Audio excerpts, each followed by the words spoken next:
Dictation अभी 5 second में चालू होगी।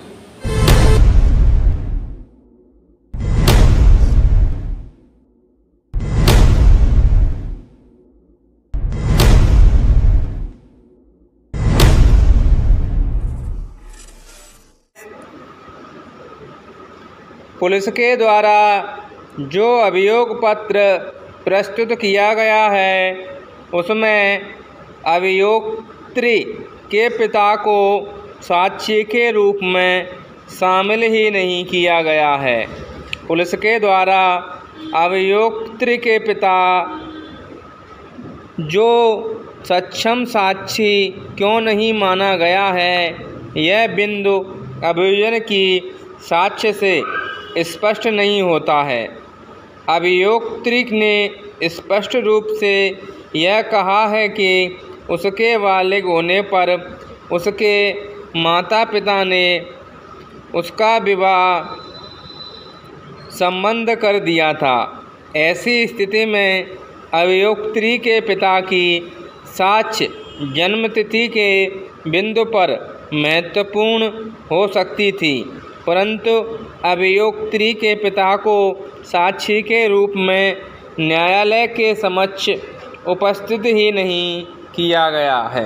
पैरा, जहाँ तक अभियोक्त्री की मां की साक्ष्य का प्रश्न है, तो साक्षी ने अपने कथन के पद क्रमांक 05 में यह स्वीकार किया है कि उसके विवाह के 2-3 साल बाद ही अभियोक्त्री का जन्म हुआ था। साक्षी ने यह कहा है कि यदि उसकी शादी 25 साल पहले हुई हो तो उसे उस बात की जानकारी नहीं है। साक्षी ने यह बात स्वीकार की है कि घटना से पहले उसकी लड़की का विवाह संबंध रितेश पिता अंबाराम के साथ तय हुआ था।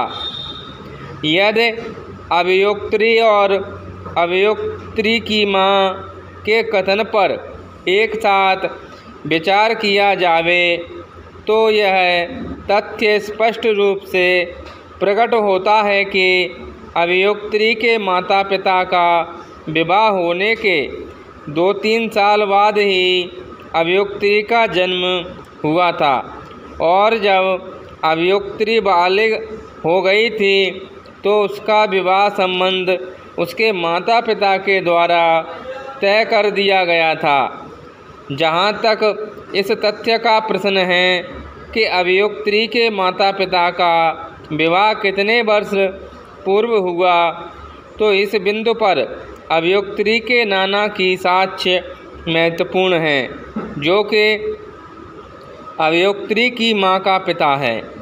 इस साक्षी ने स्पष्ट रूप से यह कहा है कि उसकी पुत्री का विवाह 21-22 साल पहले संपन्न हुआ था और विवाह के लगभग 1.5 साल बाद अभियोक्त्री का जन्म उनके ही घर पर हुआ था।